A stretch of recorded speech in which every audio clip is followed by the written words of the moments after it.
award ceremony next door, but you'll be along in a minute. Notification of any other items of business? No? Disclosure of interest or dispensations? Anyone? Rod? Yes, I would like to disclose what I think is probably an interest, which is I live near the Champion Hill project, so that may present an interest. Okay, thank you. Or it may not, but I thought I'd declare one anyway. Okay, thank you. Anyone else? I am with Councillor Margie Newens pushing the Dulwich Our Healthy Streets and the help shape and design that. So if we're discussing that, then I suppose that's an interest as well.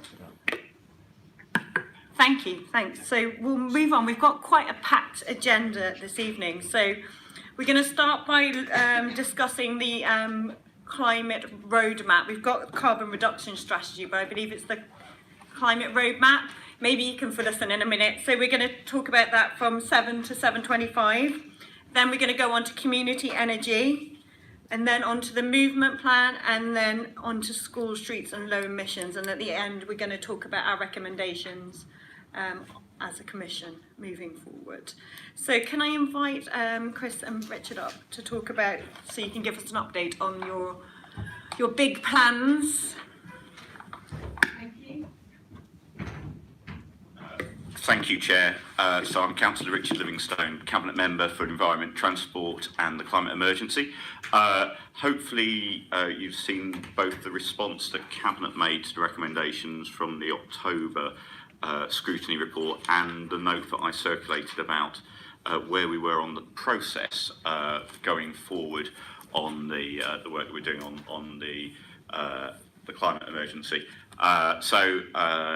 We are now very much at the point where we're doing the heavy lifting in terms of the process, so involving the local community, looking at all the ideas and exploring those ideas, getting those ideas in. We're very close to the point of starting. I hope we're going to start next week, in fact. With the engagement. Yes, with engagement. Yeah. We had a meeting with the partnership steering group that we set up to help oversee this, which has involved lots of individuals from different stakeholder groups. It was a good starting point, I think, from that meeting, and Jeremy, who was there, may well want to comment further, but I think we've identified we probably need to broaden that group to some extent. But I thought it was a really good review about what the vision of the strategy was going to be, what we thought the structure ought to be, what we thought some of the major themes ought to be in that strategy. And I thought, there's a really productive conversation that we had yesterday. We're going to have a second meeting next Monday to look in a bit more detail about what's going to happen at the Borough Conference, which will be taking place on Saturday the 21st for a start. But I think that's probably useful introduction, Chair, and happy to take any further comments. For those of you who don't know, Chris Page is the borough's new climate change director. So he is the officer who is charged with putting together the strategy and making sure all of that works. Oh, sorry, the final thing I wanted to mention is, as well as having the stakeholder partnership group, we'll be establishing a member level cross-party group to oversee the development of strategy and what comes out of it. So I understand that the whips for the two groups are looking at who the membership of that ought to be. That's obviously, I think, going to be really important in terms of how we take this work forward. And we need to obviously ensure that this Scrutiny Commission has very clear links with that piece of work to ensure that it all works cohesively. Great, that's really good. So you've talked about engagement. So in brief, what tangible actions have you taken? Just top line, very top line, because we're going to go into detail about quite a few of them during this meeting. So if you could just run through those. Yes. I did produce a list. I'm trying to remember all the things that we've been doing, but there's a huge range of things. We've obviously made considerable progress in actually reducing the level of carbon that the council itself uses. We've reduced it by at least 37% since 2010, and we're in the process of managing to get it to 50% reduction in 2022. At Cabinet later this month, we're taking forward a report on the Council's energy procurement, which is a huge bit of the next step that we need to take to get us to a 50% reduction. That will also be available to schools if they want to buy into that process as well, to enable them to make that transition. And we'll obviously also be working with the Housing Department to look at how housing can look at that and buy in.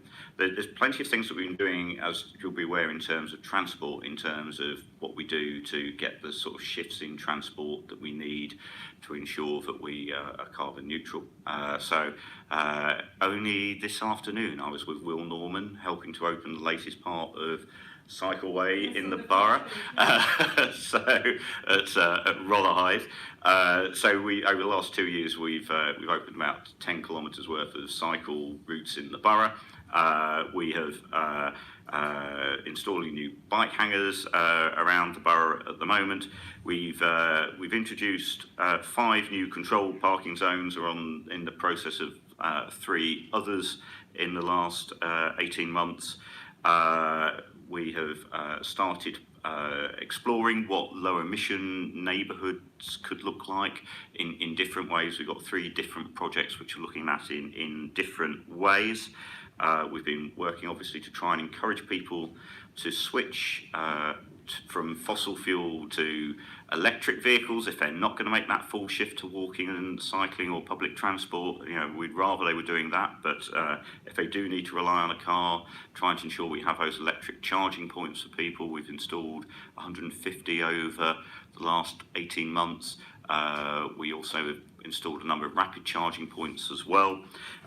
We've appointed, we think, still the country's first ever climate change director in the form of Chris Page. We hope that other boroughs will be doing likewise. I'm also pleased to say that our strategic director for Environment and Leisure Services is leading the work at a London level in terms of addressing the climate emergency through LEDNet, the local Environment Directors Network. We've identified £2 million in the budget that we agreed last month as well, about what we need to have to ensure we have a fighting fund in terms of taking through the actions that we'll be developing through the strategy as well. So that's a brief flavour of some of the actions we've been undertaking, Chair. Great, thank you. I think that's a good overview, and as I said, we're going to go into detail about some of the interventions, actions that have been taken over the course of the last year. I just want to open it up to questions. So we have 5 minutes for questions, and then we'll move on to community energy. Could I ask you to stick around for that? Because we might have some questions for you specifically. Thank you, Richard. I mean, tackling the climate emergency, obviously you're doing excellent work on the council side, but there is a demand for individuals who live in the borough to change their behaviours as well. What do you think we can do to persuade people, beyond the measures you just talked about, to change their behaviours, and what is the vision you can articulate for Southwark that will drive that forward? I think that's a really important point, and clearly a lot of the work that we need to do needs to be about promotion and winning people's hearts and minds on this in the borough. We know that the council is responsible for about 14% of all the carbon that's produced in the borough. So if we're to do something about the other 86%, that needs ensuring that residents and businesses and people visiting the borough are also changing how they behave. And that's a huge challenge. That process of engagement is going to be really critical and important in doing that.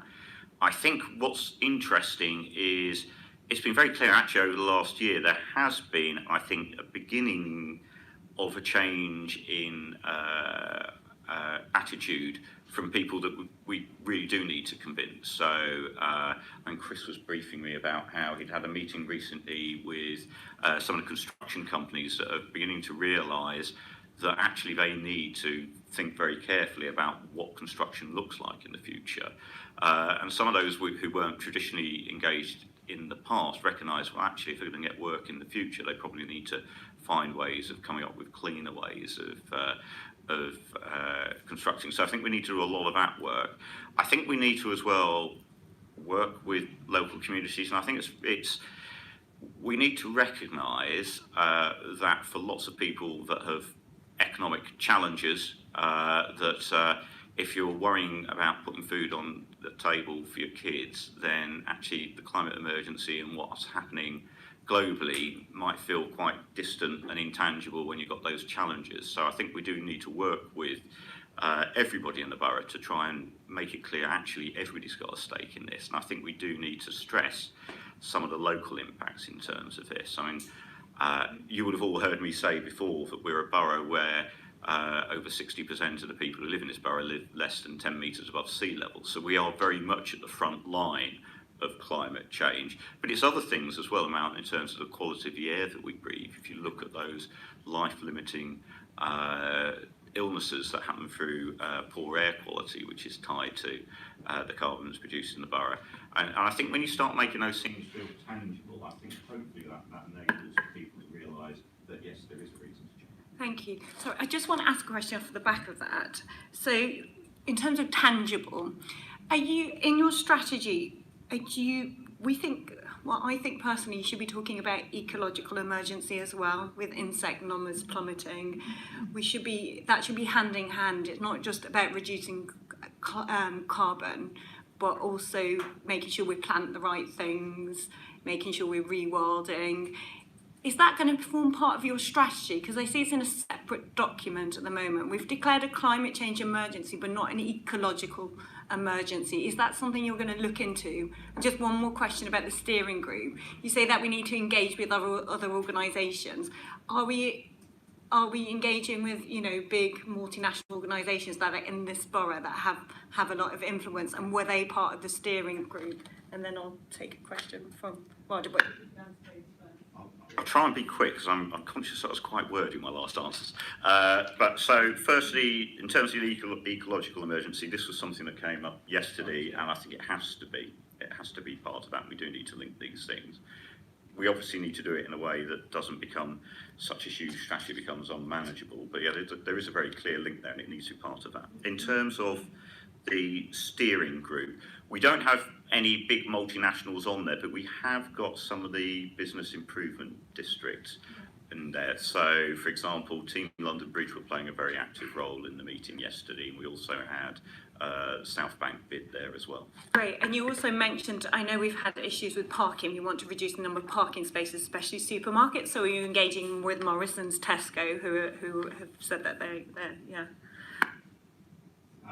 Not yet through the steering group, but I think that's certainly a piece of work that needs to happen.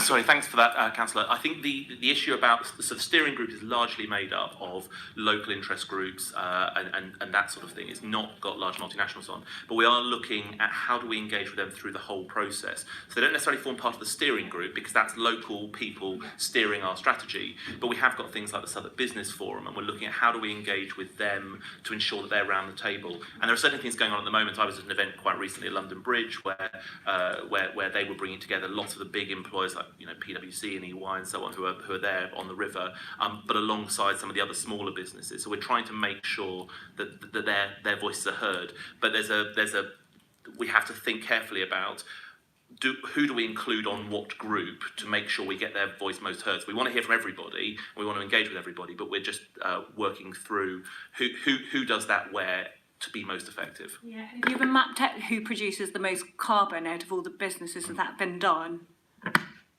We haven't done that at the moment. So what we know at the moment, so a lot of these figures are government figures. They estimate that 50% of the carbon that's produced in the borough comes from businesses.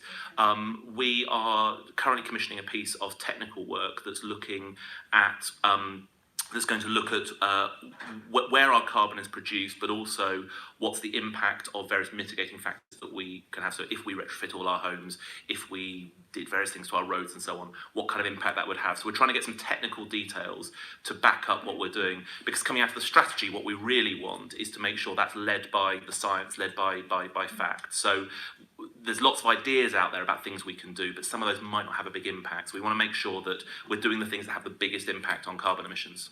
That's good to hear. Thank you. Hello, Chris. Hello, Richard. Richard, you mentioned that the climate emergency can sometimes feel distant to people who are struggling in the borough.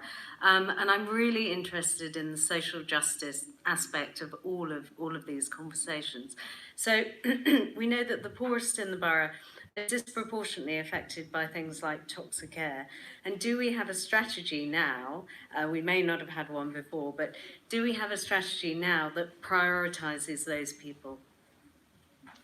I know as an interested ward council, we've had conversations about what we need to do about air quality, but I think more broadly, I think the really strong thrust that came from the report that came from this commission in October was about that sense of climate justice and making sure that it's the shoulders that can most bear the weight of the costs of climate change that are doing so, and that we're not disadvantaging those people that have least in the process, because we know that the people that are most well off are by and large the people that are most responsible for the carbon production that there is in the world, and the people that have least tend to be the people that have the least impact on that. So we do need to ensure that we're getting that balance right as we do this.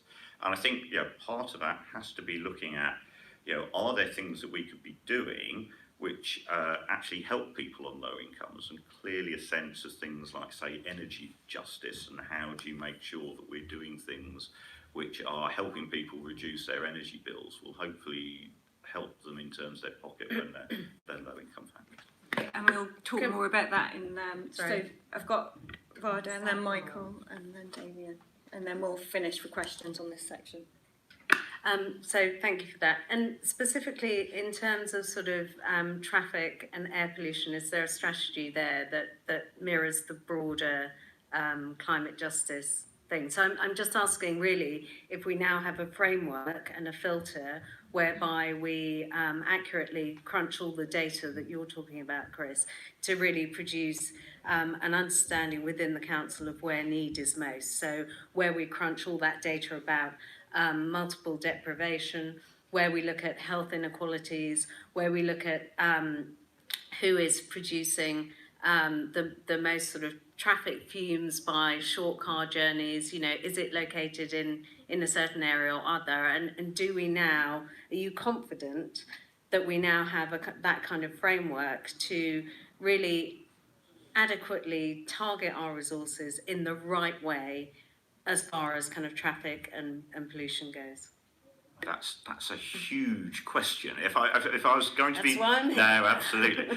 If I think I was going to be very honest, I would say not yet as comprehensively as set out. I mean, clearly the council does have an air quality strategy to try and improve air quality, and you are right to say that it is often those people that are in low incomes that often experience the worst air quality because of where they live. So improving air quality will certainly help address some of those things, but I couldn't put my hand on heart and say that work has been done. I'm not sure anybody has done it. I know that Professor Malcolm Medway from King's College Hospital is certainly looking at that at the moment, but I know he's still developing that work and hasn't got there yet. Would you say it's kind of an ambition of ours to get to that point where we have that kind of very strategic, focus and framework and data-led analysis of where we pinpoint resources? I think it's certainly something. It's certainly something that we can look at. I mean, I've obviously not had a chance to have that conversation with our officers, so I'm slightly wary about giving a commitment without understanding fully what the work is here and now, but we can certainly look into that and get back to you. I think yes. So as Councillor Linton said earlier, one of the recommendations that came from this commission back in October was that can we overlay the various layers of data that we've got? And at the moment we don't have a huge climate change team, but we are going to be recruiting people, and one of the pieces of work I want them to do is properly delve into the data. Now there's two levels of data. There's data we hold, and then there's data that's best dealt with at a regional level. So we're working very closely with London councils at the moment to try and ensure that we've got comparative data across boroughs, so that you can compare how we're doing with how Lewisham's doing, with how Lambeth's doing, and so on. But also we want to look at our own data to steer what we do. As Councillor Livingstone said, at the moment we have it all, but we haven't overlaid it, because that's a huge task, but it's something we want to do. And running through everything that we're doing so far is this idea of justice, and is this idea of generally sharing the cost of the climate emergency. So to do that, and as I said earlier, to do it based on science and fact, we have to have that information, so we will absolutely do that. Great. I'm just going to add to that. If you heard of virtual twinning, it's a way of inputting all the data and creating a virtual twin of the borough. I'd recommend looking into it. It's a good way of putting all the data in and coming up with. I'll send you some information on it. I learned about it I went to district heating system workshop at the Danish embassy, and was chatting to a guy who was talking about virtual twinning, and I just thought it was good. You input all the data, you lay it on, and then you come up with the solutions, the best solutions for your borough. We've probably got all the data, so it might be worth looking into. So I've got a question from Michael, Damien, and then Jeremy, and then we'll go on to the next section. Just very briefly, we've talked about making sure that those who would be added it the most, that we have a think about, make sure we mitigate sort of the impact on them. I guess one of the things we've got to be very careful is that whilst we're doing that we're not sort of just thinking about the solutions ourselves, that we have as much conversations as possible, and it'll be really good to hear whether you've had thoughts about how you intend to have those conversations with the section of our community who will be very much it the most, and let them sort of say what they think would be perhaps mitigating factors for them, rather than just what we think or what the steering group thinks. Thank you. It's absolutely critical we get that right, and clearly that's part of what we're trying to achieve through the Borough Conference and what we'll be doing through the consultation that we have with people to try and get those ideas in. We're trying to find a way, as you might have seen from the paper I circulated, of trying to order that in a way that's looking at different themes that we know we need to address. Some of those things might be looking at those things that the council already does but could do more. Some of those things is looking at those things that the council probably could do but doesn't do yet.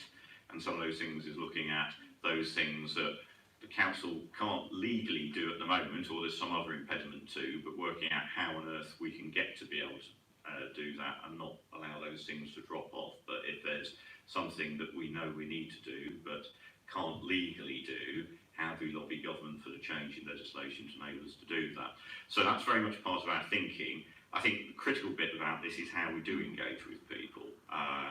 One of those risks is that we talk to the already converted in terms of this, and how do we bring people along when we know we've got to make some radical change about this is going to be critical. And we're just going to have to try and push and talk to as many people as possible and see where we get to. And I think constantly review who we're talking to make sure that we're getting to a comprehensive cross-section of the borough.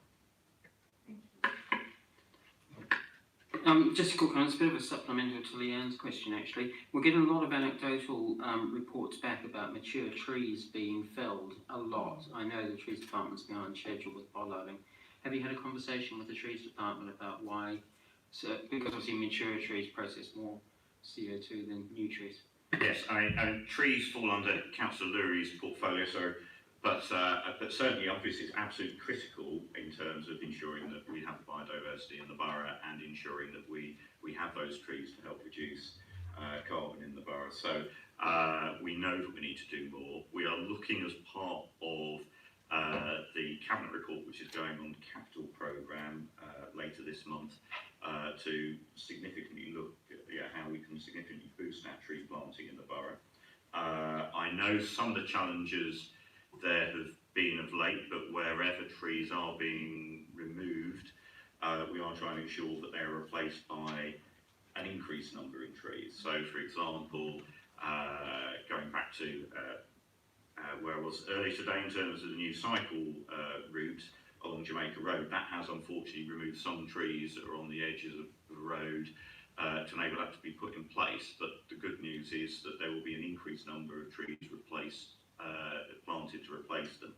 Now, there clearly is a challenge there about the maturity of the trees, and I sort of don't underestimate that. But I think we clearly need to have a net increase in trees and only remove trees where it's absolutely necessary, either for health reasons or safety reasons.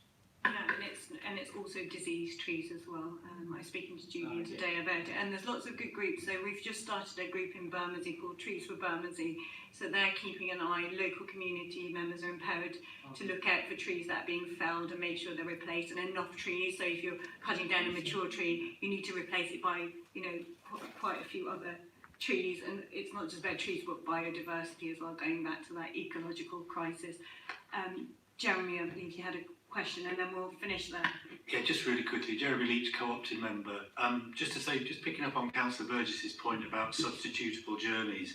So a couple of years ago, TfL launched their strategic cycling analysis, which showed the main locations for substitutable journeys. And next week, on Monday, TfL launched their strategic walking analysis, which will give another enormous bit of data, I think, for the areas in which we can start to look to substitute. They're going to be shorter than the cycling ones, but potential journeys. So I do, and I'm sure Pip's team's all across that, but I do think the story's coming together on this, how we can address these issues, both on the, the side roads, but also the main roads. It's a really valuable thing, I think.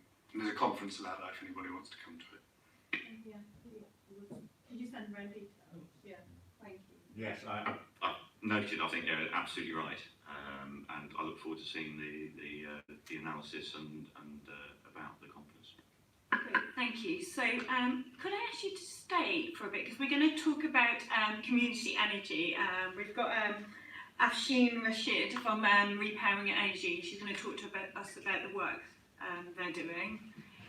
Could I invite you to come up? Yeah. Oh yeah, thank you very much for coming, and thanks for your work. Yeah, I think we've got a PowerPoint presentation, so I'll leave it.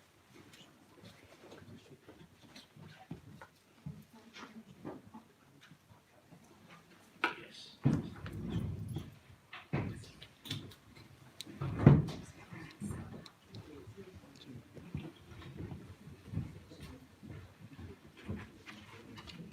Great. Thank you for inviting me today, and I think it's a good follow-on from the discussion earlier, isn't it, in terms of community energy. So I'm Afshin Rashid. I'm a co-founder and chief exec of Repowering London. We're based in Brixton. And I thought I'd just start with the context as to why community energy. I wasn't quite sure whether people were familiar with it already, but given the context that we are in today, for me, it's about the failures that we have in the current energy system, where people fundamentally don't have trust and faith in the energy service providers that currently exist.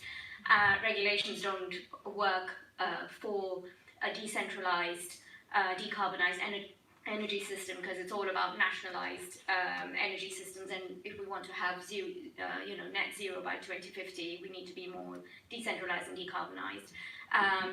But for us, what community energy brings new to that is the democratised, the third D to it as well. And given the context that we are here today, where people are feeling quite disempowered, also what can they do, what's their role in tackling climate emergency as individuals. The beauty about community energy is it enables people to come together collectively, so you can go from individual to collective action as a community group, and support each other in taking practical action locally. Again, linking local to global, where you can offer solutions, tangible solutions in your neighbourhood to tackle some of these global issues around climate change. So it's very, very relevant. And we talk about energy. We're obviously looking at those photos. It's all about people energy as well from our point of view. And it's not just about solar power and solar, it's renewable energy generation. It's about reducing energy usage, energy efficiency, retrofits to heating, transport. Energy covers all of it. So quite a fundamental piece of our evolution. I'm going to skip over this slide. It's just very high level, just to kind of say again, our model, Repowering London, originated in Brixton. We started as a volunteer group, and very much that, those questions around social justice and equity is quite fundamental to how we developed our plans moving forward, which is why we have training, work experience, as part of it, local leadership, capacity building. These are reasons why people would want to get involved. We need to create the new jobs in the economy to enable people to live and earn money in a new context where the energy system is going to look very differently, where our general lifestyles are going to be shifting and changing.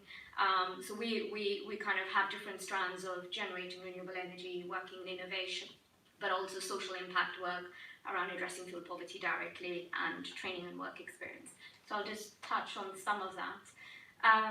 I wanted to highlight here the governance structure, because this is quite fundamental to how community energy projects function. And it's about community ownership, control and benefit. So it's really about putting people at the heart of the energy system. Repowering acts as an enabler and a facilitator, but each of our projects are housed in the independent co-ops that are locally rooted.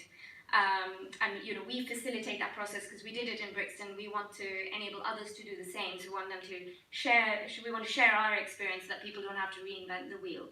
So that's our role. But each project, every borough can have its own community energy co-op, if you like, and which is based on these principles of one member, one vote. So it's equitable. People often say, well, in these community energy projects, you're seeking finance and investment. Not everyone can invest. And that's right, not everyone can invest in these schemes financially, but it is a co-op, so people can join a co-op or a community benefit society with a £1 membership, and everyone has an equal say. So whether someone's a £1 membership holder or someone's putting £10,000 of investment for capital, they have the same say, and that's the beauty about the cooperative structure. And it also allows us to raise the finance. So for instance, our schemes, we've raised finance from community shares. That's from local people investing in their local projects. And I know the fundamental question in your mind is, there was a renewable energy subsidy which was called the feed-in tariff, which has come to an end. So I'll touch on that in the latter slides. But that was the financial model, was that you would get, you'd raise your finance, buy the capital, install the solar panels, you'd get an income stream from the feed-in tariff, sale of electricity, and then that income, then you put aside money towards your expenses, insurance, maintenance, co-op admin. But for those people who can't invest, you can also create a ring-fenced community fund, so that the money is recycled back into the community. So again, that is one of the unique features of this model. I mean, I'm going to skip through this, but you were talking about engagement and how to involve people, and a lot of what we do is being very present in the local community, identifying local networks, and finding the champions and leaders within those communities who would like to take and shape and direct a project moving forward. And our model is like co-production, so that's working alongside those individuals and those residents to deliver a scheme. So it's very much about us listening and creating an inclusive environment where people feel like they can be involved and have a say in all of this. And everyone has some skill to give, and even if it is being the note taker, or the one who makes the coffee in the room, or takes care of each other's well-being, everyone has a role in developing the project. This is just to bring to life some of the things that we have done in terms of offering work experience for local residents when installing the solar panels. We've made sure that local residents who have some qualifications are able to benefit from that work experience. We run a youth training program for young people as well. We're a small organisation, so a lot of this is subject to securing funding to be able to deliver it. And we've got, as I said, it's not just about energy generation and solar panels, it's also about fuel poverty and giving advice and being in those key locations in the community, being able to offer those support. I wanted to highlight here, our volunteers and the groups, community groups. North Kensington Community Energy is one of our schemes and independent co-ops that we've helped establish in near Ladbroke Grove, around Grenfell area.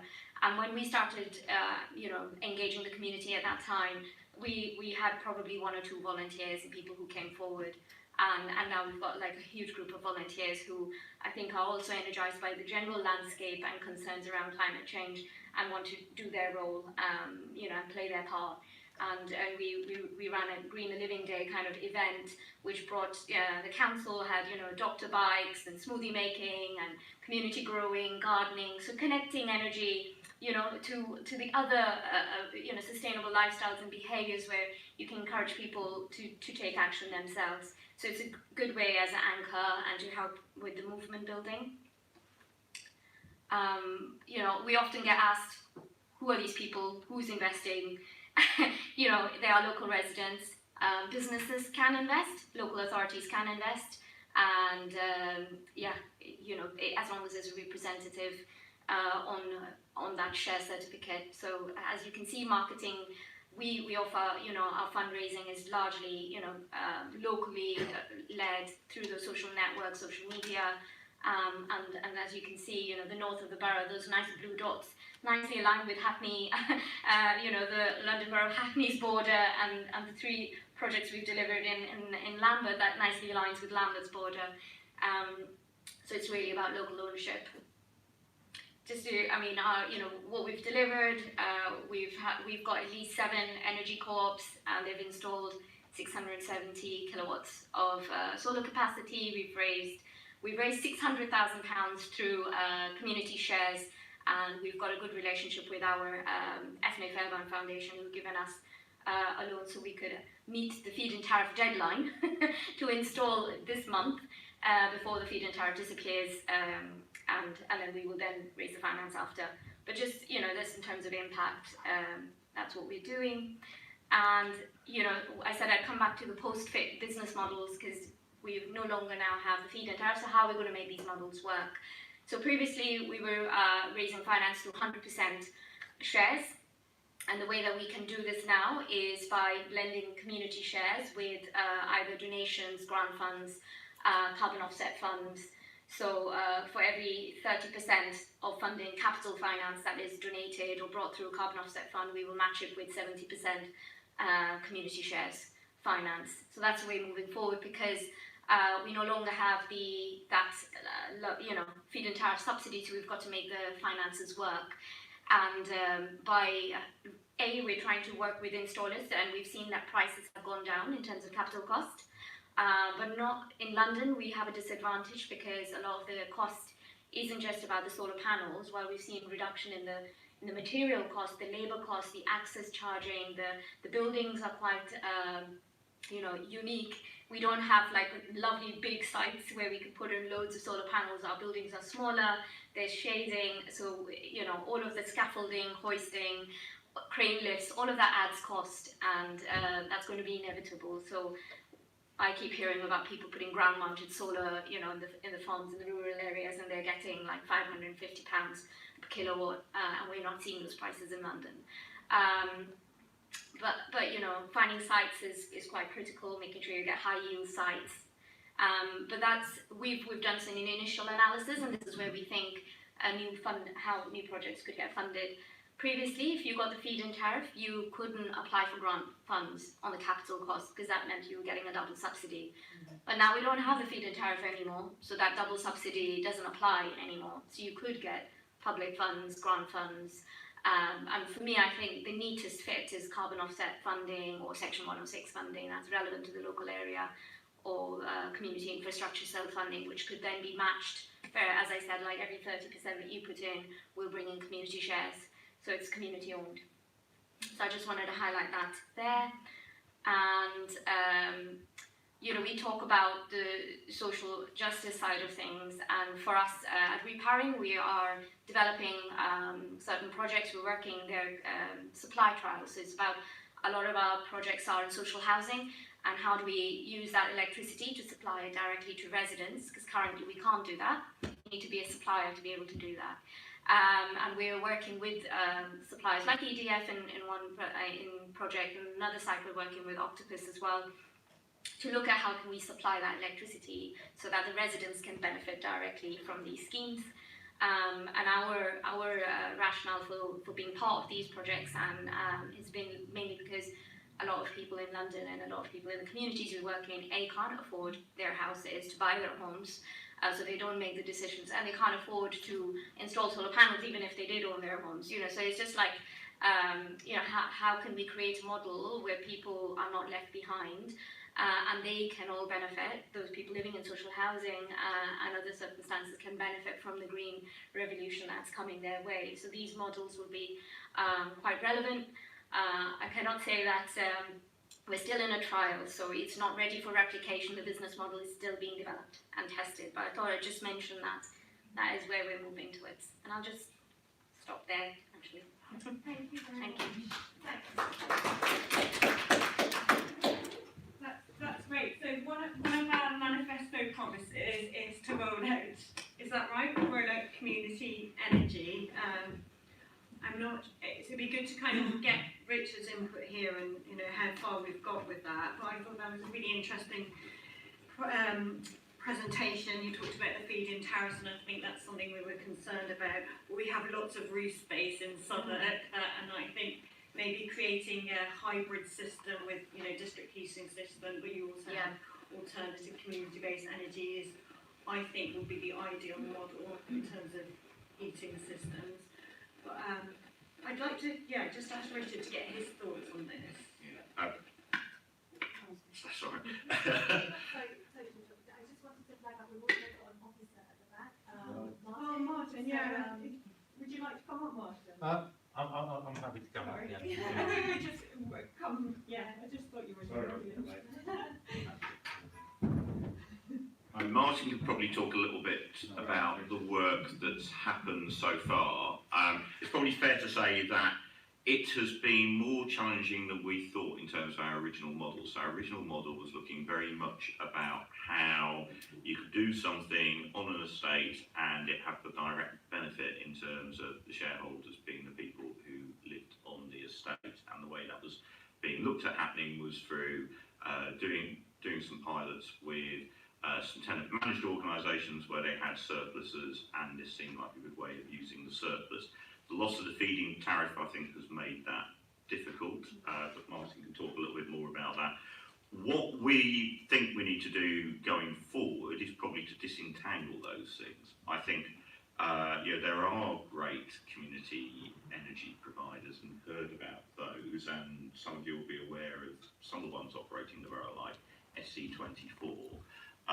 And so I think I've asked Stephen Douglas or Kieran Williams and myself have asked him as the sort of joint sponsors of this sort of piece of work to do a piece of work, first of all looking at how can we use our housing estates to perhaps host schemes so the beneficiaries won't necessarily be the people living on those estates. And if we have community energy and be identifying roof space on our estate to do things, that seems like something that is particularly worthwhile. But I think also more broadly look at how we can be using our estate more effectively in terms of producing renewable energy, not only solar power but also air and ground source heat systems as well.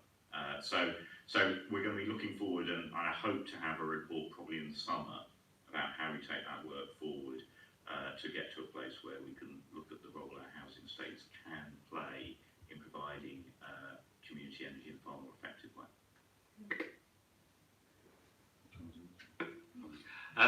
I'm Martin Colas, Community Projects Manager, and I came and spoke to Scrutiny about this about a year ago when we were and wrote the report based on the feasibility studies that we subsequently commissioned to look at 3 pilot projects for solar on estates. And Richard summarised there that we worked with a number of TMOs, and we engaged the building research establishment, very, very detailed, very high level analysis of electricity usage and potential, how much electricity you could gain based on roof, shading, things like that. And the conclusion from all of those 3 pilot projects was, particularly with the dramatic fall and then abolition of the feed-in tariffs, that it was in themselves they probably would not be financially viable over a 20-year period to pay back the total costs. This was done largely in terms of very much of a kind of an economic approach. So how much does it cost to put in? What are the benefits to get out? And of course, there's a lot more to community energy than that. And I think what you talked about how that engages people, how it gets communities involved and things like that. I think the thing that really came out of the initial piece of work, which Richard has kind of mentioned about what he's asked to be looked at subsequently, was we realised that actually we had a very limited capacity within the council to really understand and get our heads around what ultimately will be quite a big and fundamental decision if we're going to take a strategic view of all the various spaces that we have on our estates, and that has now led to this further piece of work going on. So I'm hoping that we will develop not just the skills and knowledge, but it's also knowing what your decision-making criteria are. I know it doesn't sound very fancy, but in local government, how you come to a decision and what the evidence base is kind of crucial. So I think we will be in a much better position. I think there's also obviously potential for your kind of scheme in the private sector, not just in council housing stock. And I think, but the economics is still going to be quite challenging for the council itself. And you mentioned carbon offset and SIL, but you'll understand that there's a lot of people with a lot of demand on those kind of things as well. But I think once we understand what our potential is, and I think linking in with what Chris was talking about earlier about how to actually mobilise people and get communities involved, I'm sure the council will be very keen on supporting it within the community, but we're not quite there in working out how we're going to use our own housing assets yet. But that decision is going to have to get made relatively soon. Just to add to that, because I think it is important, because this is something that Martin can't say, but I can say as a politician. I think what's very clear is where we started on this sort of 18 months ago was we thought we could have a system where installing community energy systems on estates could effectively wash their own face financially, and that the money that you could generate out of this with feed-in tariff and everything else like that could make it economically viable to stand on its own feet. I think what's clear now is that is not the case. So therefore, it actually needs commitment, I think, from the council in terms of finance to make the books balance, which we know means making some investment. So it's not about doing something which ultimately generates a return for the council. But I mean, I think points that Dr. Kabir she sort of raised in her presentation about, what are the resources that can be pumped in, whether that is SIL, whether that is the carbon offset fund.